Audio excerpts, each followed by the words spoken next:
Halo, berjumpa kembali bersama saya Sandi di YouTube channel On Target Education Training.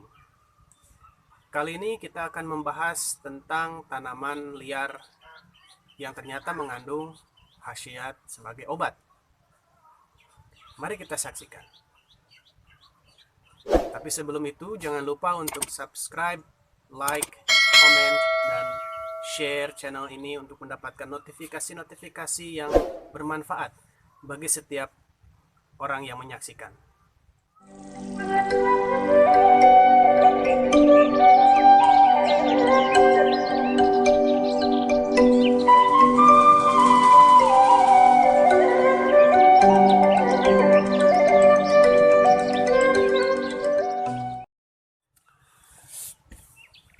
Ya, tanaman liar biasanya dianggap sebagai gulma atau tanaman pengganggu yang bisa mengganggu tanaman lain.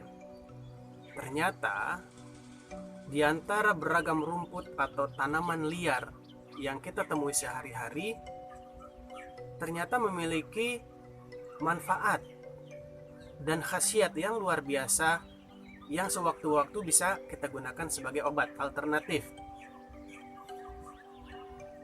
Kali ini kita akan membahas beberapa tanaman liar yang ternyata berkhasiat sebagai obat.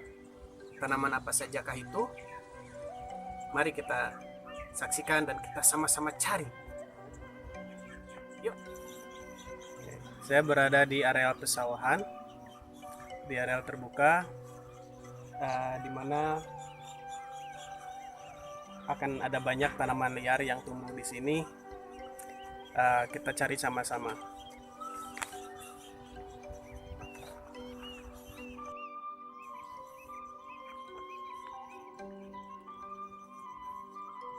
Nah, ada nih, ketemu satu.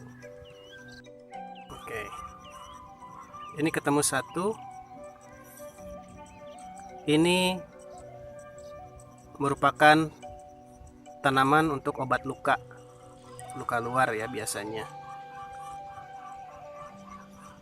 Ini namanya, kalau di orang Sunda nyebutnya biasanya babadotan. Ada yang menyebutnya lagi bandotan ya. Kita lihat. Ya, ini namanya babadotan. Ada yang menyebutnya bandotan. Ini merupakan tanaman liar yang biasa tumbuh di tegalan-tegalan sawah atau di pinggir-pinggir jalan atau dekat aliran sungai, dengan bentuk daun yang khas seperti ini.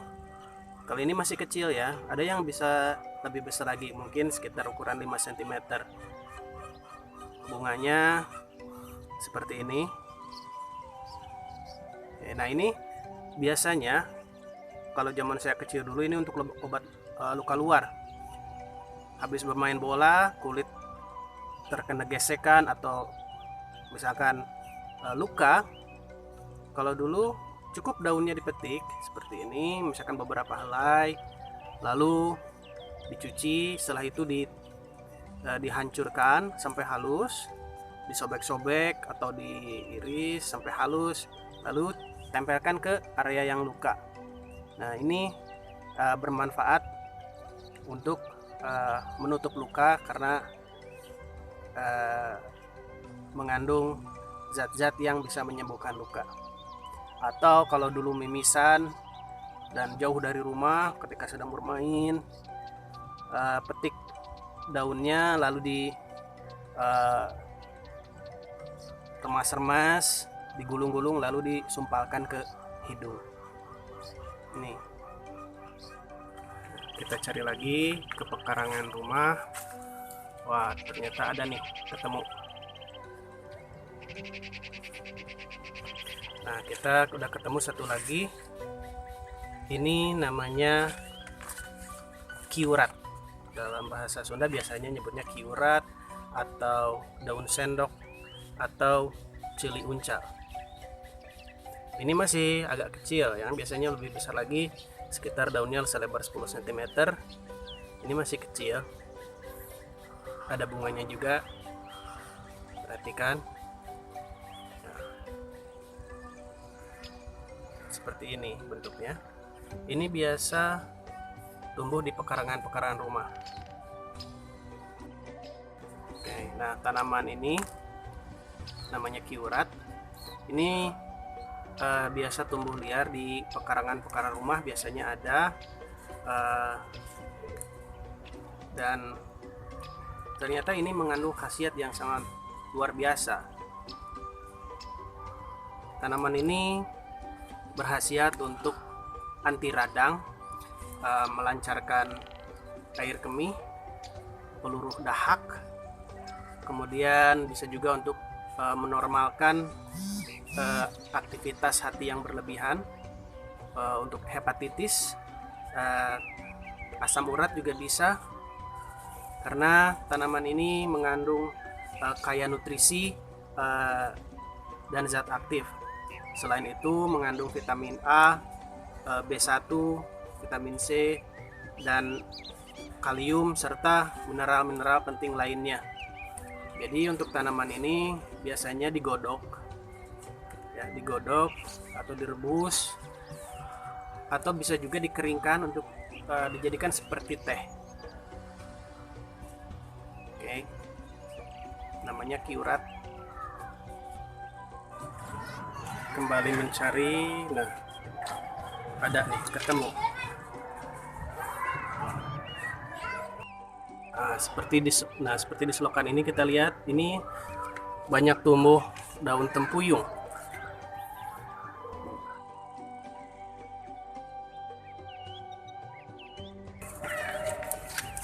Ini namanya tempuyung, berkhasiat sebagai peluru batu ginjal, karena tanaman ini mengandung kalium yang mampu memecah kristal oksalat dan kalsium karbonat sebagai pembentuk batu ginjal. Jadi cukup direbus atau digodok, atau bisa dikeringkan sebagai teh, ya, jadi ini sangat bermanfaat. Nah, tanaman ini biasa tumbuh di batu-batu atau pinggiran selokan di mana ada air mengalir, di situ biasanya tumbuh. Oke, nah kita menemukan tanaman lain. Ini namanya tanaman urang-aring. Mungkin pernah atau sering mendengar urang-aring, shampoo urang-aring. Nah, seperti ini bentuk tanamannya.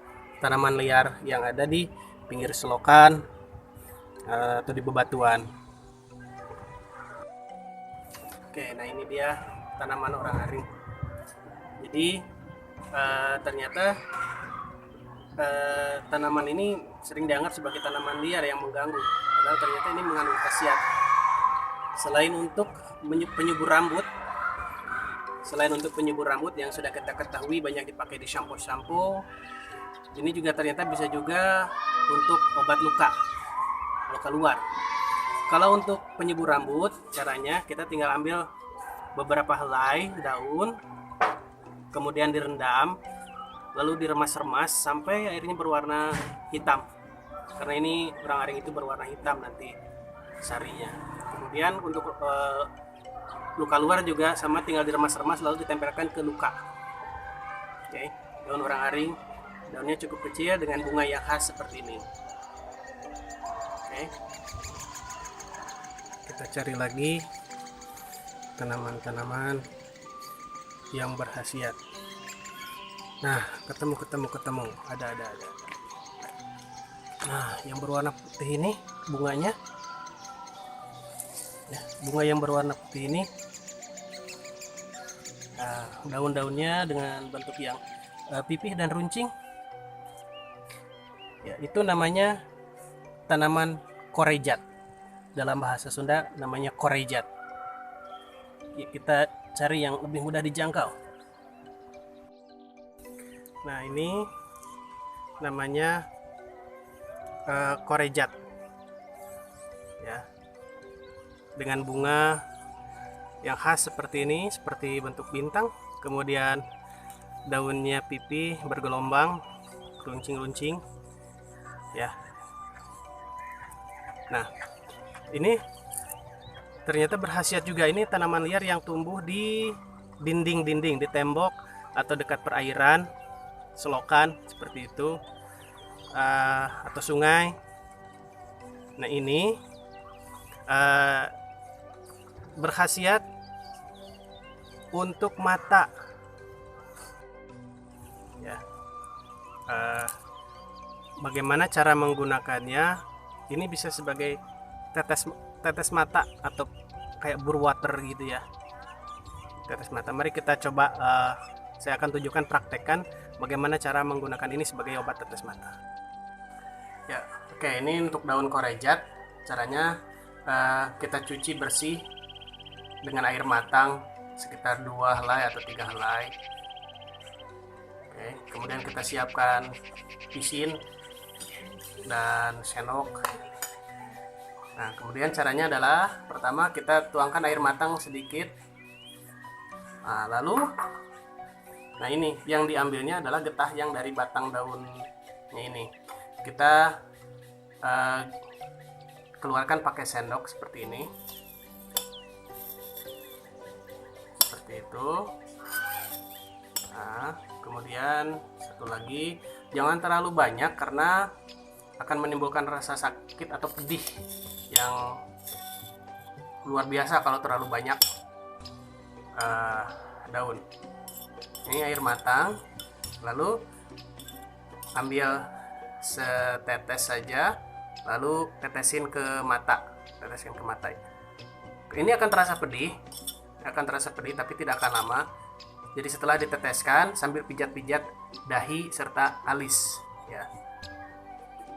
Nanti silakan dicoba dan rasakan perbedaannya bagaimana setelah dan sebelum ditetes. Ini ya. Demikian informasi yang bisa kami bagikan mengenai tanaman liar yang berfungsi dan bermanfaat dan berkhasiat sebagai obat. Hanya beberapa saja, masih banyak lagi tanaman-tanaman di luar sana yang bisa menjadi alternatif untuk pengobatan. Untuk pemanfaatan atau cara penggunaan tanaman tersebut, Anda bisa mencari tahu lagi secara lebih mendalam dari sumber-sumber yang Anda percaya. Kemudian jangan lupa untuk tetap berkonsultasi kepada ahlinya, apakah tanaman tersebut baik untuk Anda dan tidak memiliki efek samping. Mohon maaf apabila ada kesalahan atau informasi yang kami berikan belum tepat. Terima kasih atas perhatiannya, dan jangan lupa untuk subscribe, like, comment video YouTube channel kami On Target Education Training. Nah, mungkin hikmah yang bisa kita dapatkan dari video yang kami share ini adalah ternyata begitu pentingnya kita merawat dan menjaga lingkungan sekitar kita, karena bisa jadi tanaman atau tumbuhan yang kita anggap sebagai hama atau tidak berguna sama sekali, ternyata itu bisa mengandung khasiat yang sangat baik bagi kita. Dari media-media yang tidak diduga seperti batu, selokan, ternyata di situ bisa tumbuh tanaman yang memiliki khasiat yang tanpa kita sadari sangat bagus. Mulai saat ini yuk kita jaga lingkungan sekitar kita, kita rawat, kita cari tahu, kita pelajari semua hal yang ada di lingkungan kita sebagai bentuk rasa syukur kita. Yuk kita sebarkan kebaikan ini, semoga bermanfaat, dan belajar terus, jangan menyerah. Yang penting ajar terus lah, gitulah pokok namanya. Sok mangga, hatur nuhun.